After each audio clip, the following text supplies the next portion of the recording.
Thank you for joining us today, Kyle. Just a little context on you before we get going here. So Kyle is the CRO of Owner, which was actually just mentioned on the Forbes Next Billion-Dollar Startup list for 2024. So super cool.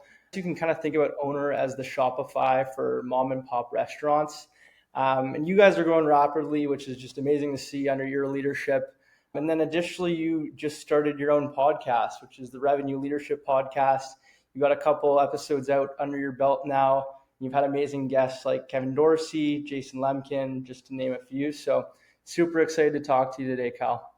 Yeah, appreciate the invite. Looking forward to it. Awesome. So just to kick things off, we like to kind of paint a picture of who you were before you got to where you are today. So I'm curious if you could just go back quickly to your early days. I saw you actually owned an MMA studio at one point. I was curious, was MMA always a passion of yours? What were you interested in like growing up?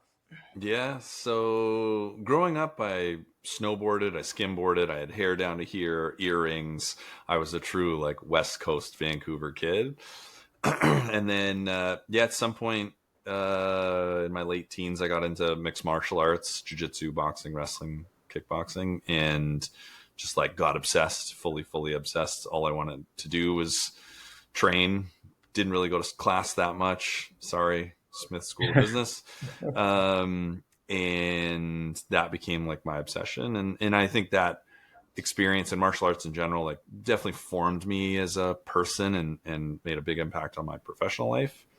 And then I fell into sales like many of us did, sort of unbeknownst to what career I was embarking on. And found myself in Toronto. I've been doing this for, 16 years now, managing teams for 15 of them. Awesome. I guess I have a question about your introduction to sales and what that process was like. A couple of our guests, sometimes it's, some event that happens to them in their lives that causes them to, go down their career path. Others, it's maybe someone they look up to. What was it for you, and what really got you engaged into sales as a career? Yeah. So like most people at business school, you're sort of pushed towards a consulting or finance banking type path. And just like none of it excited me all that much. The big company thing didn't excite me that much. Oh, you're going to do 3 years in this role and then 2 years in this role, and then you might get to this. And when I learned about sort of the opportunities in sales being uncapped, hey, you can make as much money as you want. You can rise through the ranks as much as you want. Me being sort of a bit of a competitive psycho, that really spoke to me. I was like, yeah, that's what I want to do. I don't want anybody to tell me how fast I can grow my career or what money I can make. And there was a woman who graduated a year ahead of me who was at this company who'd made a ton of money and was like now a manager a year out of school. And that just really spoke to me. And the like eat what you kill mentality of sales was really spoke to my competitive side. And I didn't know anything. Like I didn't vet the company very well. I just sort of like fell into it, and I ended up there for 4.5 years, I think. Wow. Became a manager and then was a second line leader and did a bunch of stuff. It was great. The product was pretty bad. Like what we did, it was a boiler room, just like traditional old school smile and dial environment. But in terms of like learning the craft, it was great. Like I got a good schooling in what, real sales and persuasion is like. And that, I think, as an experience, just getting punched in the face every day and getting rejected constantly outside of pursuing a sales career it's good, formative, I think, character building at the same time. Mm-hmm. Do you think the process of selling, like in theory, if you were earlier on in your career or even now, selling a product that you think is maybe a better product versus a bad product, can you tell us different things you learned from selling good products and maybe things you learned from selling the not so good ones? Yeah, I would definitely encourage people to go sell a better product. Yeah. Your career opportunities will definitely be broader if the company is growing. There's more roles opening up. There's senior seller roles. There's management roles. There's all sorts of stuff. opportunity will definitely be more abundant if the company is performing well and growing. That said, like, I have a very stoic approach to life, and selling a bad product when you're just grinding is also awesome learning opportunity. And you'll learn from it all. You don't need to like torture yourself trying to make this like super hard decision. I think I would encourage people to do their best to try to find products that have some traction and are clearly showing signs of growth, but then really optimize for the leader.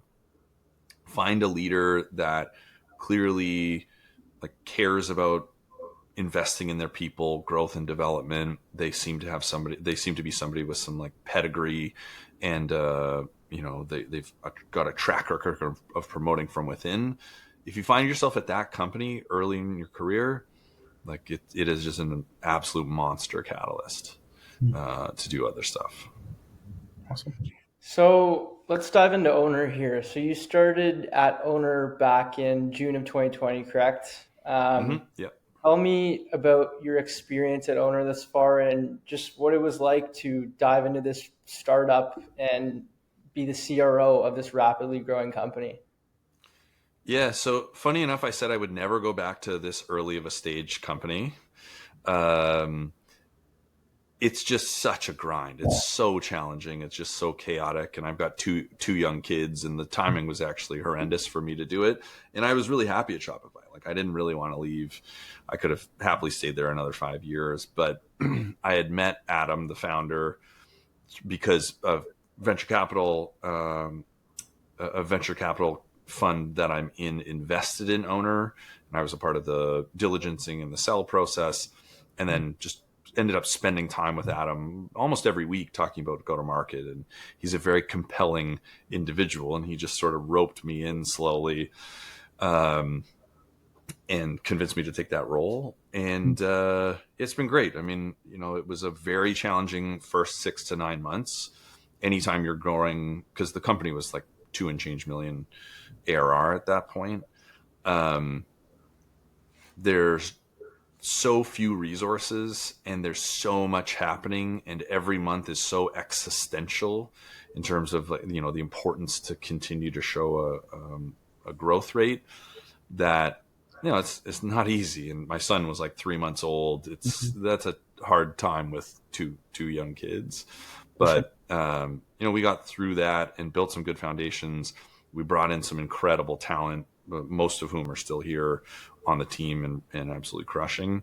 And we've like 10x revenue since then. We're growing faster today than we were earlier in the year, which is a rarity. Usually growth becomes a little more challenging. So glad I made that decision, and don't regret it one bit. That's awesome. great. Just adding on to that quickly, I was watching one of your episodes, and I can't remember who said it, but they said the having fear as a CRO is potentially their downfall. And coming into this position, there was such high expectations of you. You had major growth metrics you had to achieve. And within the first 2 months of being a CRO at a company, there's a lot of pressure on you to perform, because if you don't, the board might throw you out. So I'm curious, how did you come into this position and manage that element of fear and just focus on performing? Yeah, so that's in my interview with Jason Lemkin. So Jason is like a legend of SaaS and venture capital. He started SaaStr. He's got a amazingly well-performing fund. And the point he's making there is, if you have a revenue leader who doesn't believe they can get to the number, they look at the growth plan and they're like terrified of it. They don't know how they're going to manage their way to plan. Then they might be cooked. And I think there's a lot of truth in that. Jason's on a ton of boards. He's grown a company and sold a company himself. He knows what he's talking about.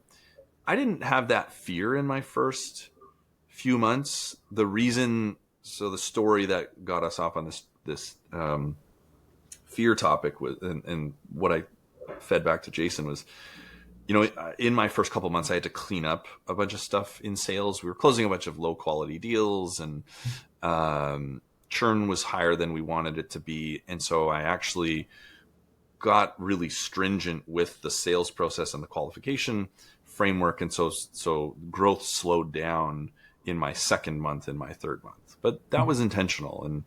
And I could only do that because I had confidence, like in my decision-making, confidence that I could explain and rationalize this to not just the board, but like to the other executives. And I knew long-term that was the right decision, and it had to be done. There was no decision. There was no other decision to be made, really. If we wanted to build a great company, we had to shore up some of the basics. So there was no fear in doing that necessarily, because I've had a couple reps at this now, which helps a lot. Yeah. It turned around when I said it would turn around, and now we've been ripping since then. I think we were like 18 months in a row of quota attainment. We missed for the first time like a couple months ago, because we made a bunch of changes to deal qualification and got more stringent again. And now we are, as of today, ahead of our best month ever, with like 8 days left in the month to go, 9 days Awesome. left. So yeah, Congrats. good spot. That's awesome. Congrats. Yeah.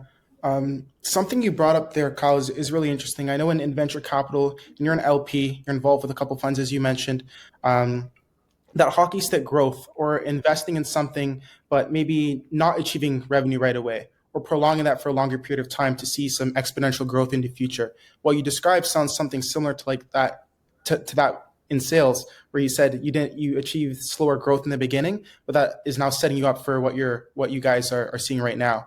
I guess that's something maybe a lot of our viewers might have heard in venture capital, with that longer term gains, but not so much in sales. Can you maybe walk us through what that looks like in sales, and what your strategy was, and why you were confident in making this decision at the time? Yeah, and so this is a message I share with sales and revenue leaders a lot, and actually is the topic of my podcast tomorrow with Sahil Mansouri. And he runs Bravado, which is like the biggest online sales community. So if you've got young folks listening to this that are thinking about sales, Bravado is an awesome place to go learn about it. And it's a point he's made that I want to dig into, because I talk about this a lot. The reason that I think founders don't take their revenue executives seriously enough, or there's not enough respect for the VP of sales, is because they tend to be myopic and too narrow in their view of what's important. It's just the close one number. It's just about new bookings. But that's not how a SaaS business grows. The beauty of SaaS, the whole reason that this is arguably the best business model ever created, is revenue compounds. It's got a very low cost to serve.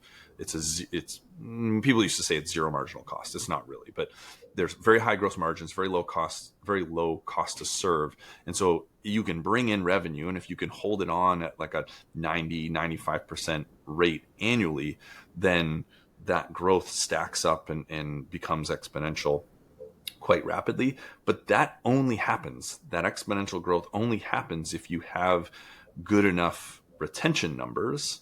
So retention being the number of customers you retain on an annual basis, to make that whole model work. And so oftentimes sales leaders just get way too focused on hitting the new bookings number, and don't think about customer quality, handoff quality, the expectations that their sales reps are setting, the post-sales journey.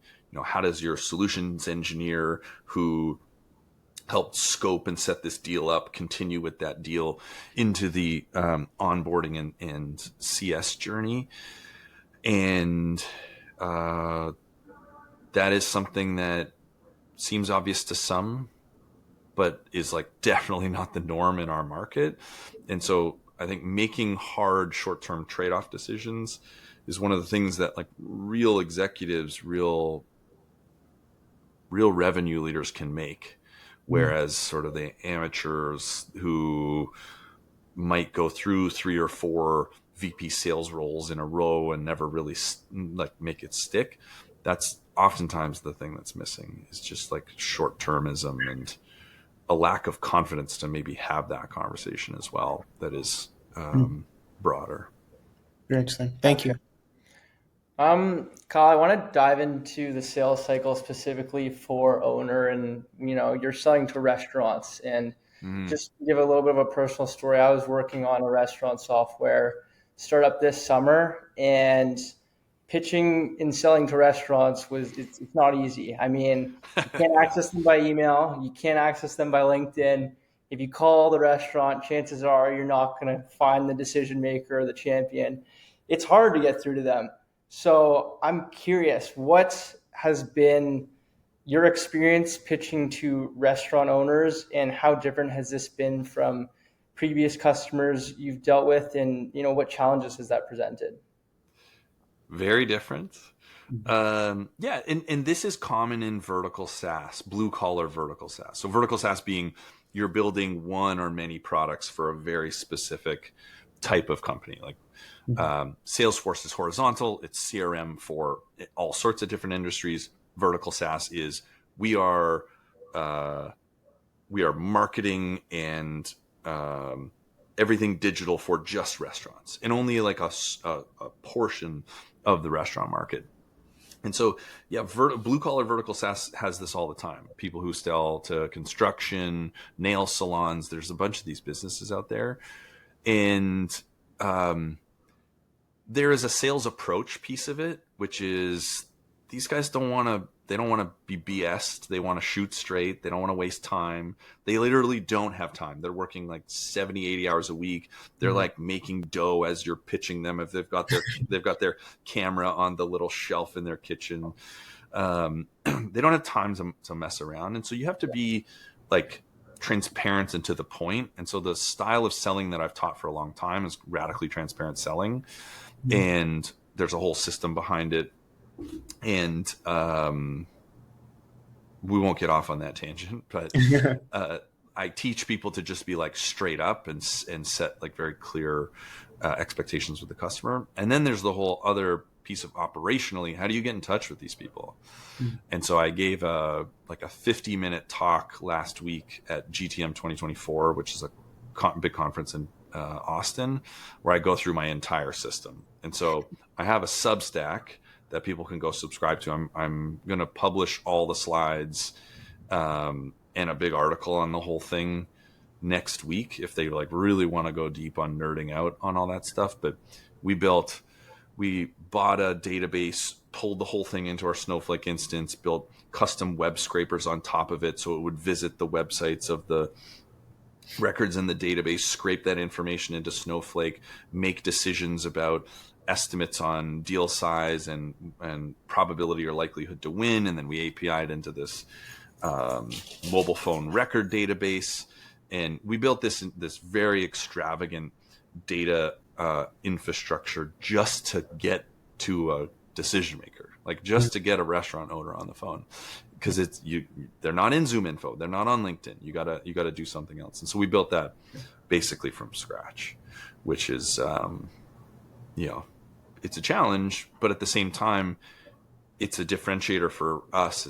It's now a moat for us as a business because our competitors struggle with this. For sure. Describing their Snowflake instance and that tech stack that enables you to get through to your customers better. I'm curious, how has AI changed, or has it changed how you guys go about sales? Are there specific tools, other than the ones you're making in-house that you're using, or are there how has it changed your I guess sales process overall?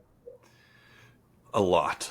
So we don't use AI in the way that a lot of companies do, which is just like carpet bomb your market with crappy AI generated messaging.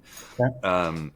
The two scoring models are machine learning models that we use for deal size and propensity to buy. But then we use AI to automate CRM enrichment. So when people get off a demo, this tool called Momentum reads the transcript and will, based on the transcript, fill in the Salesforce fields for the sales rep, so they don't have to go, what was the point of sale that they used? How much volume are they doing? What other competitors are they considering?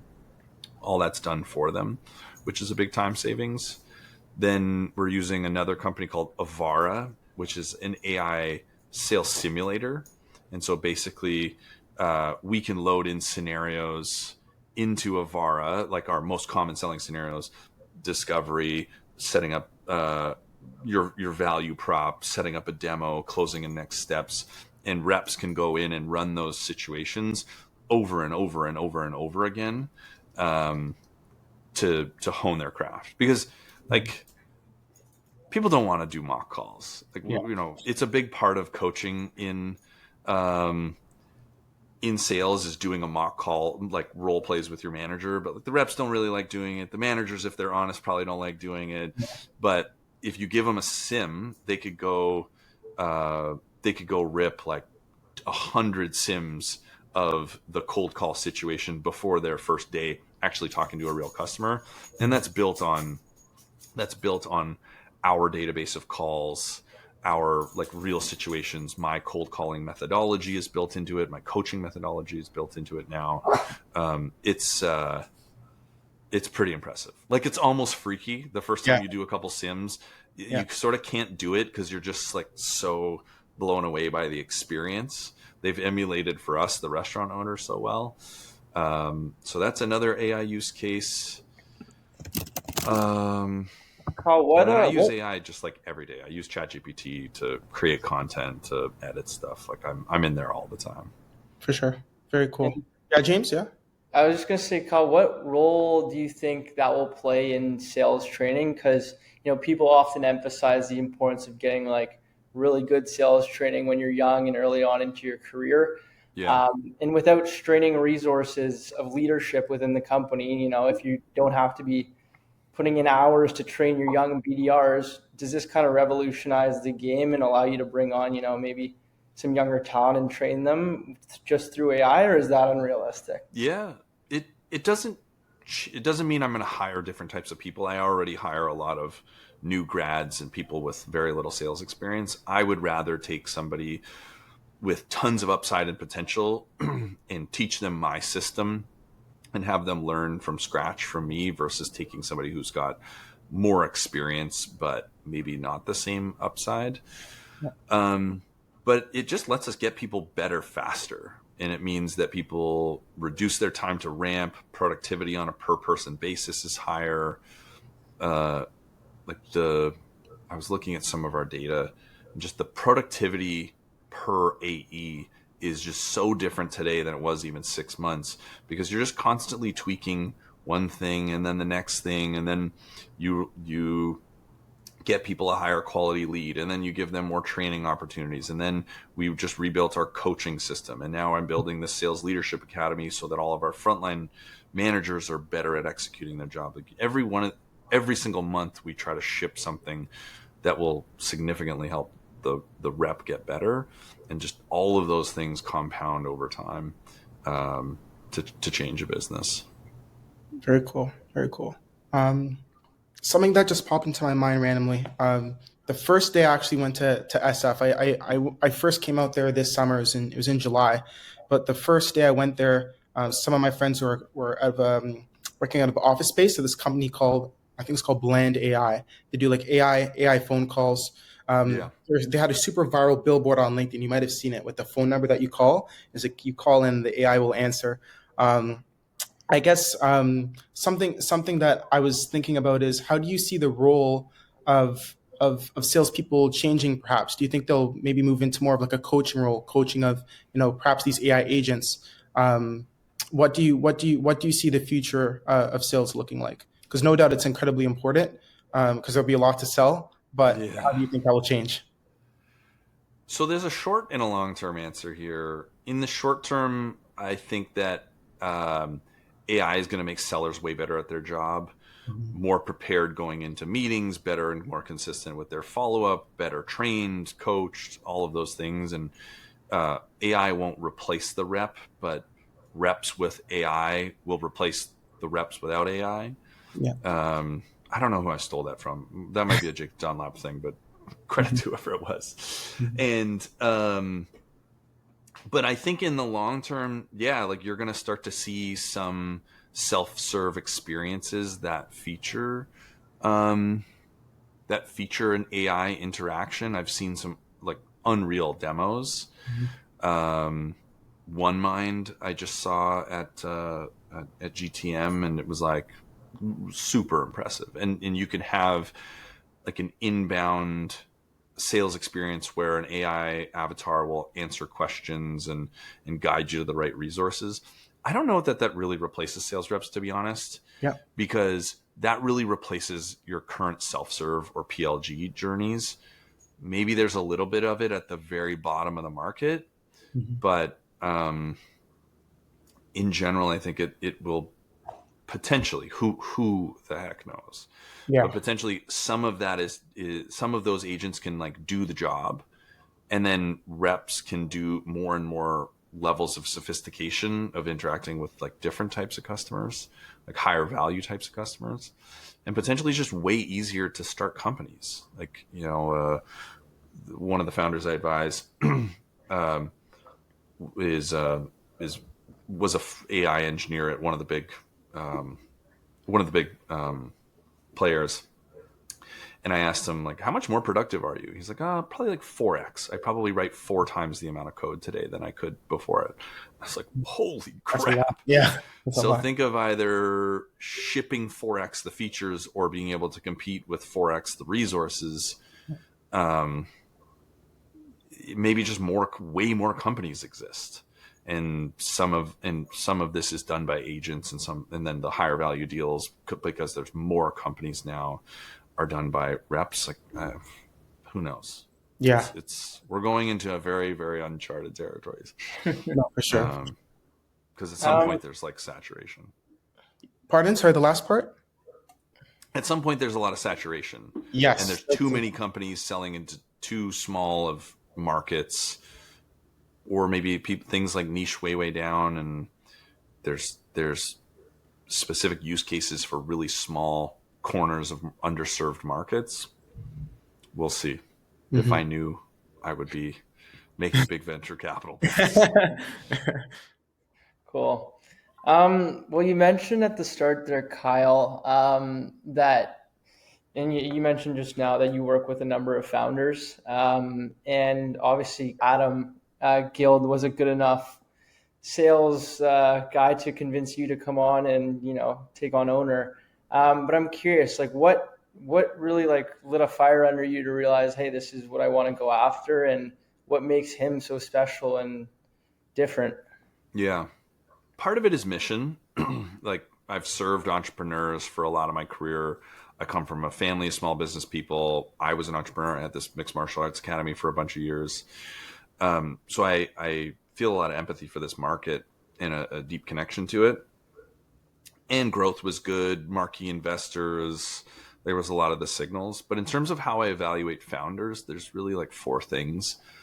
One, I just bucket as force of nature. Like, do they have an energy and a persuasion and a drive and resilience and an intensity that you just walk away from that interaction being like, holy shit, like this person is gonna go for it. Like, they're gonna do something.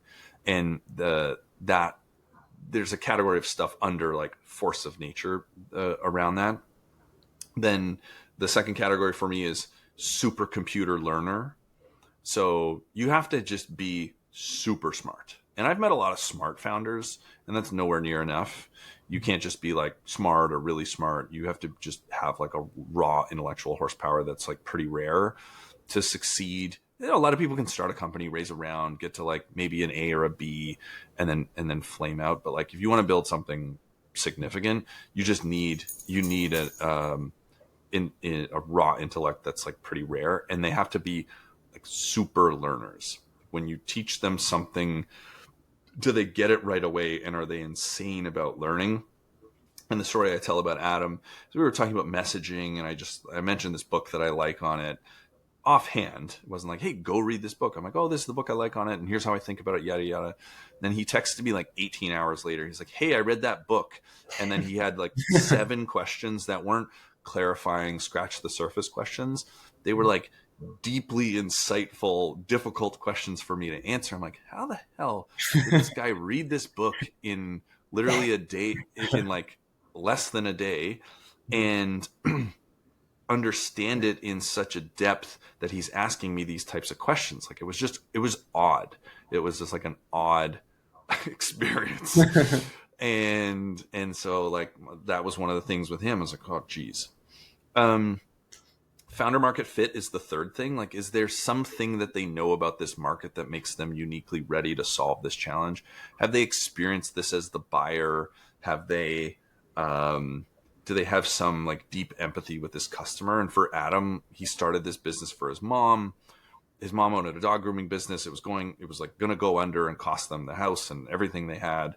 And so he took his digital marketing experience from running a games business, like a gaming business that he started, and got his mom's dog grooming business going. And it's now like super successful, and it's like this awesome story. And so he had this like deep personal connection and empathy with solving this problem for entrepreneurs. And he wanted to do it for restaurant owners because there's way more restaurants than there are dog grooming salons in the US. But like that third thing is a deep founder market fit. And then the last thing is enough intellectual humility not to blow it all up. And you see this a lot. Founders they're a force of nature. They're insanely smart. They have some deep connection to this problem, this founder secret, and yet it all goes to hell for some reason. And oftentimes that reason is they can't listen to anybody else. They can't take advice. They can't be wrong. It creates like a toxic environment. And to get through some of these stages, you don't have the opportunity to get some of these like big decisions wrong. There's usually 1, maybe 2 decisions a year that a CEO has to get right, or your company goes completely off track. And it's difficult. Humility is not oftentimes found with super intellect and force of nature. Those 2 things tend to make you not very humble, because everything you've done in your life, you've done it like some really extreme high level, and it can be difficult to listen to others. But that's like the 4th thing that needs to be there, and doesn't seem, people often overlook. But for me personally, having been around a lot of founders, is an important thing that I look for when I write a check, when I join a company like this. It's got to be there. And well, Adam had that. Like he was deeply inquisitive and really open to ideas, and so that was, that box was checked. This is probably a question for me more than anything, but I'm stealing it from your podcast, actually, because I liked it so much. What do you wish you had known as an AE or BDR working on the front line that you only come to learn now as a CRO?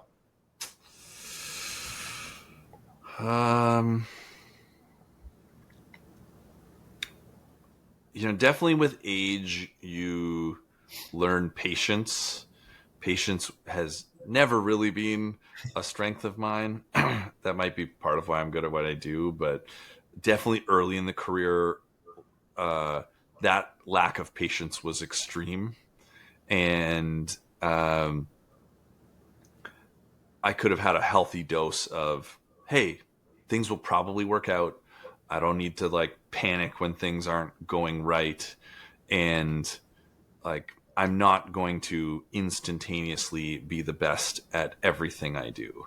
Like, you won't just be the best rep in like your second month. You won't just be the best manager right out of the gate. Like I had very high expectations, and that probably was a negative energy and probably more stress I needed to put on myself than I did. I didn't discover stoicism until like much later in my life. I didn't discover meditation or mindfulness until much later. Like it wasn't in the zeitgeist the way that it is now. And so I badly wished I had found those things earlier in my career. I maybe could have tempered my competitive psychopath with stoic mindfulness. I think that's probably the advice I would give myself if I could go back. That's good. And to stop drinking earlier. Honestly, that's one of the biggest things. Like I look back and it was just such a waste of time and energy. And yeah, like you're in your 20s, like you want to go out and party. But when I'm not like sober, but I drink pretty rarely these days. And I just feel like I've got so much extra energy and enthusiasm. And I like never have those days where I'm like, oh, this is a write-off. I think the society's attitudes have changed. Certainly like Gen Z's attitudes with alcohol has like changed a lot. But that's the other thing I would go back and tell myself is just like, stop partying because it was a waste. And I like feel I'm so much better as a person without it. Mm-hmm. Yeah, well, you got two Queens grads here, so I mean, it's definitely nice to be outside of Queens in that respect that you're not surrounded by like partying and drinking all the time. But hey, it's good fun. But there's a place for it in your early 20s. Like I'm not telling people that it's like, oh, you got to give it up. But if I could have toned it back 50 to 75%. I don't know. Who knows where I'd be? I want to ask you next here. This is a question we kind of ask all of our guests. What advice would you, I guess you kind of touched on this, but what advice would you give to specifically aspiring, sales leaders in BDRs when like they're in the learning stage of their career? As a BDR, as an AE, you're learning. You're taking the learnings from your sales leaders and you're implementing them. You mentioned be patient, but what's the key to being a top performer within maybe a tech company as a sales rep? So much here. Find a leader in a company that cares about it, that has good coaching pedigree, and they have great managers. If you don't have great managers, figure out how to get to a place with great managers. And before you take a role, go message a bunch of people on LinkedIn and be like, hey, I'm about to take a role. Can we talk on the phone? Don't ask them over LinkedIn because people are going to be much more cautious about what they put in writing, but talk to them on the phone and try to get to a real talk with them. Be like, hey, how much coaching are you getting? Do you like your manager? Do they know what they're doing? And get the real answer and try to have 3 to 5 of these conversations to get a bit of a sample size, but really optimize for finding great people to work with, because that will give you the ability to get good at something. If you are talented but have crap managers, you're going to be pretty mediocre. And then you're going to go to the next place who might know how to do it right. And then you get to start learning. So try to optimize in the early days for great leadership. And when you're in the role, and you're talking about, what separates the best people are the ones that can learn the fastest. No one is just dropped into a BDR or an AE seat and is good at it. That does not exist, because it is so odd of a sensation to just call people out of the blue, interrupt what they're doing, and try to get them to give you time. It's just nobody is great at that out of the gate. So everybody starts at some level of being shitty at it. And it's how fast can you get good at that thing? And so growth, I always say growth is the only thing that matters. You are optimizing for getting better as quickly as you can. And this is advice you could take throughout your whole entire career, but especially in the early innings. Find out how to get good fast, and how you do that is by being focused. And I published on my Substack a thing called my coaching mastery framework. And you can apply this. I wrote it for managers, my blog, my Substacks for sales leaders, but you can read this as a rep and apply this to yourself. And so one of the principles is great coaching is focused. So pick one thing for the entire month to try to get better at. Like, can you get through the first 15 seconds of a call and get people to let you get your value prop out? Because there's a particular skill set at the front of the call. Do you have a good pattern interrupt? Does your gravitas and tonality come across in a way that makes people like open to hearing from you the first sentence or two of your pitch?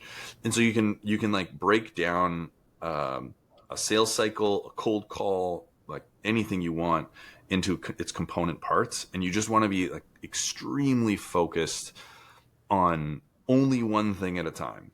Just pick the most important thing, pick the reverse salient, and just try to get better at that. And you listen to the best reps, call segments from that, talk to your manager, be like, hey, James, I only want to work on this with you this month. Like, let's just focus on this. And then you can talk to friends at other companies or get external mentorship or find resources online, but like everything just in that one little skill, the smallest component skill that you can get. And if you can do that and not try to learn 5 things at a time, because that is the slowest way, one thing at a time, week over week, month over month, you'll get better way faster than everybody else. Just break it down, get focused. Yeah. It's awesome advice. I guess, James, you can keep going. I have a couple questions, but you, by all means, I really want you to talk more because I know like this is your bread and butter, James. So if you want to, I definitely want to finish off in our last 5 minutes with some questions, but more on the advice side and, just more about you. But before that, I did kind of want to talk about your like just really quickly about your VC experience and how like having a sales background has helped you in VC. So I guess you're an LP at GTMfund and then Stage 2 Capital. And I'm just curious, like what is the advantage of having like a sales focused fund and what has your experience been like in venture capital? Yeah. So the value prop for GTMfund is that the LP base is made up of people like me. It's senior level revenue, marketing, CS leaders that can help companies figure these things out. And so we want to invest when a company has product market fit. So seed plus A, we want to find as extreme product market fit as we can get in those investments and then help them unlock the go-to-market stuff. And so Owner's the perfect example. We invested in Owner because they wanted access to me basically and whatever other LPs they would have talked to. And, I ended up spending time on a weekly basis with Adam and eventually he just got me full time. But that's like the success story. Yeah. And so and that value prop is very compelling for founders because very few founders have that skill set. Most are technical in background. I prefer investing in technical founders way more than go-to-market founders. And you can combine that go-to-market knowledge with like great product and help them get there, help them hire the right first VP of sales, figure out how to acquire those first 10 or 100 customers. So yeah, the collective skill set of our LP base for both GTMfund and Stage 2 is the big advantage. And I would say it unlocks a ton of growth for these companies.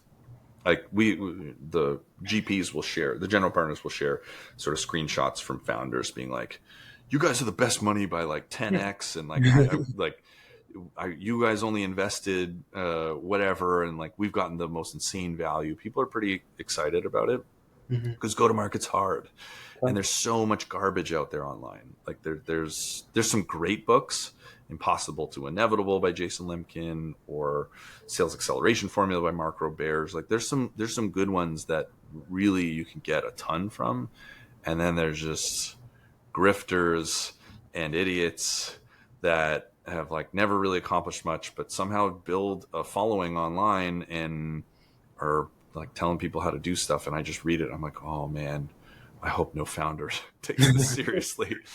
And so it's tough. It's tough as a founder. And like Yeah. Bryce, you'll I'm sure feel this as a founder, but yeah, it's a tough one to It help people it figure out. it is really tough, and that's kind of the stage I'm at right now. Like I've built something, and now I'm starting to go into market, and my market is Mhm. like not a not a ton of customers as compared to like a lot of other industries, but the contract sizes are very high. So as a first time, not well, as a first time really doing like sales of this magnitude, it's like you don't want to mess it up. So I guess my Yeah. question to you is like, when you do pursue um, sales to a smaller number of clients that are maybe higher stakes contracts, what would you advise a founder to do um, to try to get right? If there's three things, maybe for example, you try to tell Oh, them to get right the first time, what would those yeah. things be? For you, read Founding Sales by Peter Kazanji. I have that book. Yeah, I got it. Yeah, Good. I Read have it. it now. Yeah, it's my bag. And text me as you're reading it, I and will. I'll answer some questions. So um, it all starts with ICP. Like, do you really know who your product works for? Not like who you want it to work for. That's different. But Mhm. like, who does your product actually generate a lot of value for? And then how do I go find those people online? And you have to get really good at targeting. This is where so many companies go wrong. Their sales motion is inefficient because they've got too many poor fit customers. They're not growing very fast, and churn is too high because they've got a bunch of poor fit customers, because you're desperate in those first couple years. Like, I just need ARR. It can come from anywhere. But it takes a lot of discipline to say, like, yes, I need ARR, but it has to be the right ARR, or else I'm showing growth now and it's going to churn, and then it's just as hard to raise money 6 months later. Yeah. And it feels okay to make that decision because that's a 6 months later problem. But like, you just waste so much time spinning around. So figuring out who is your like real ICP and trying to target them really specifically, not having too many ICPs. Who's Mhm. your market? Oh, it's everybody in DevOps, from like SMBs to CSOs at public companies. Like, no, that's not an ICP. Mhm. Like, what's the most narrow sliver of this market that has 100 people that fit that criteria? Start there and just go after those people. The next thing in founder-led sales that I think is really beneficial is think about the concentric circles in your network. And so this is a big Scott Leese thing. He Mhm. calls it go to network instead of go to market. Go to network. So what are the people who are your investors, your advisors, your board members, your earliest customers, your friends, like the people that will have a significant vested interest in you being successful. Start with them and like sit down and be like, hey, can we do? I did this with a founder today. We went through my LinkedIn and we put a bunch of criteria in. I want to talk to these companies, this size, this location, and we went like one by one through all of the CROs that fit that criteria, and we marked them. He's going to draft messaging for me, and I'm going to send that out and be like, hey, Bryce, I got this company that I think is really great. You should meet them. And so you could do that with your like tight concentric circle. Then Mhm. you get some customers. You can do a little bit of outreach. You can reach out to the people connected to your customers, or you've got like a wider base now. And then you could go cold and like, and maybe there's a community in there. There's a community that you're a part of as a founder, or you can reach into, and you can start there, and then you can get into like cold outbound into the general market. So like, think about concentric circles. Mhm. Um, Martin Roth has good content on this too. He's like a big early stage guy. MartinRoth.com. He's another dude that people can go read about. Um, and then you have to make your messaging like not suck. Like, it's Mhm. not going to be awesome. It's probably going to be pretty bad at the beginning, but like, not suck is a good place to start. And um, April Dunford and Andy Raskin would be the two places that I would point people to there, Mhm. to just get a good framework that you can fill in the blanks on. And so April Dunford has like a positioning framework that you can take for your business and literally just like fill in the blanks. and get to a place where you can start building messaging. The Andy Raskin strategic narrative stuff is great too. Name a big change in the world, talk about the stakes, mention winners and losers, talk about your like magic solution. And so there's a way to like communicate that is built off of the way that humans like to hear things, like the hero's arc, the hero's narrative. All Disney movies, the Bible, like all of these things are written through this same like hero's arc. And so you can borrow some of these like storytelling primitives and build your messaging around it, and just like keep it simple. Keep it simple. Keep it about the customer. Don't make it about your product and how great you are and how shiny your investors are. People don't really care about that, but like talk about like, this is what's changed. If you believe this to be true in the world, then this is how we're solving that. I won't get into it now, but like I've got this whole thing called point of view positioning, which is my own positioning framework, where it's similar to that Raskin strategic narrative.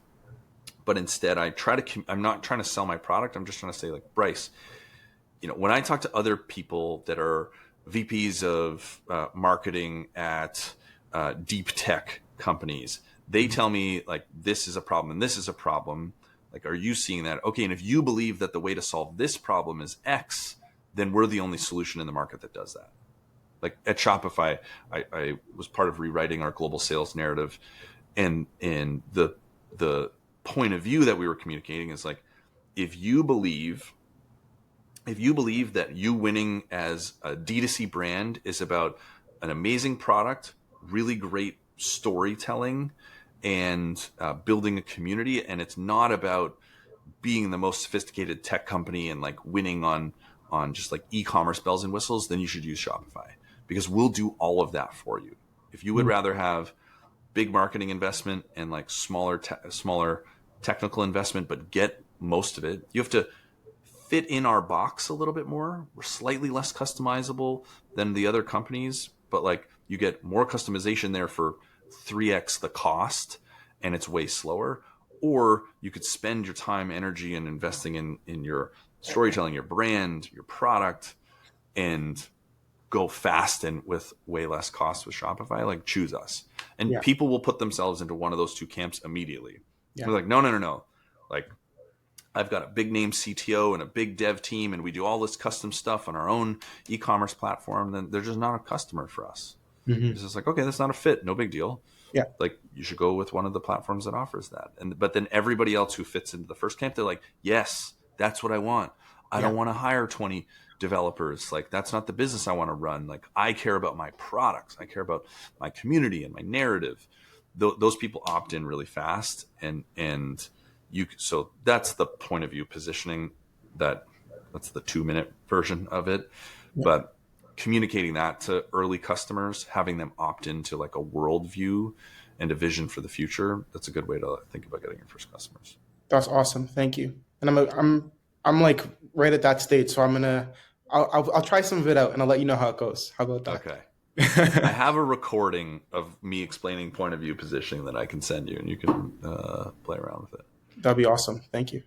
Well, Kyle, we definitely want to be respectful of your time here. I know we're 2 minutes over, but I just wanted to, on behalf of me and Bryce, like, thank you greatly for taking the time to meet with us today. For context, it's 9:30 p.m. on a Tuesday evening, so that just kind of speaks to who Kyle is as a person. The fact that he's willing to take some time out of his personal life to talk to, two guys who just graduated university means a lot. So great conversation, Kyle, and thanks to you.